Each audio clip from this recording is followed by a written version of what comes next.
Shivanshu recording studio बानावर बिशुनगंज।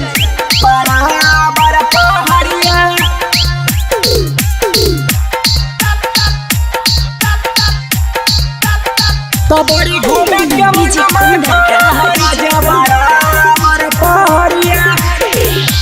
जलदी से महंगा दाए राजा गेरुआ रंग के सड़िया। ये जी जलदी से महंगा दाए राजा गेरुआ रंग के सड़िया।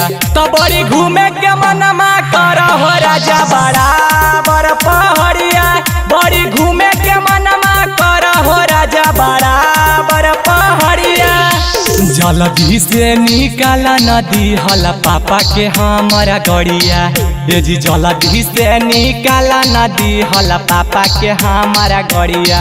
तो बड़ी घूमे के मनमा कर हो राजा बराबर पहड़िया।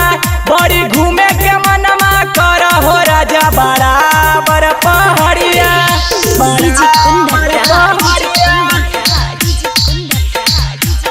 तो बड़ी घूमे के मनमा कर हो राजा बराबर पहड़िया। ए जी नया नोहर कनिया के मानला कहनामा।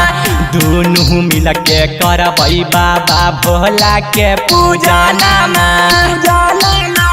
हाँ जी ए जी नया नोहर कनिया के मानला कहनामा। अजी दोनों मिल के करबई भोला बाबा के पूजनामा। नई चाही हथावा में सोनाटा वाला घड़िया।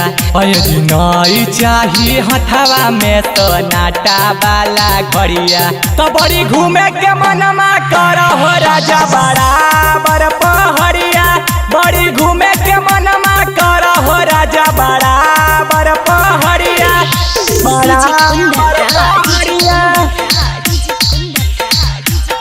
तो बड़ी घूमे के मनमा कर हो राजा बराबर पहड़िया। ए जी नई लेके जाइबा सोनू सिंगर के लेके चला जाइबो। चढ़ते सावन माजी राजा तोहरा से बदल जाइबो। ए जी नई लेके जाइबा तो सोनू सिंगर के लेके चला जाइबो। अजी चढ़ते सावन मारे राजा तोहरा से बदल जाइबो। अजी कहते है मानई में हारी के राउ सन पूजरिया। जी कहते है मानई में हारी के राउ सन पूजरिया। तो बड़ी घूमे के मनमा कर हो राजा बराबर पहड़िया।